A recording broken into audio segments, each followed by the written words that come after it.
మనం ఆశ పెట్టుకుంది మనుషుల మీద కాదు. ఏ నాటికైనా ఏ మనుషుడైనా వచ్చి నన్ను ఆదుకుంటాడన్నది కాదు మన ఆశ. మన సృష్టికర్త మీద మన ఆశ, మన ప్రభువు మీద మన ఆశ.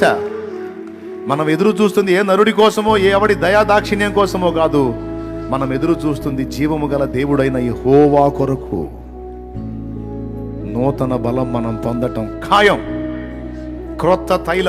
క్రొత్త తైలం మన మీదికి రావటం ఖాయం. నూతన వెలుగు, తేజస్సు మన మీద ఆవరించటం ఖాయం.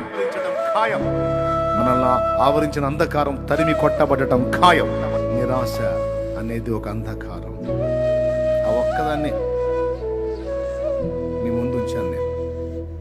దానిలో నుంచి నువ్వు బయటికి రావు. కూలబడ్డావు, కృంగిపోయావు, దిగజారిపోయావు, ఊబిలో దిగినట్టు దిగిపోయావు. లే.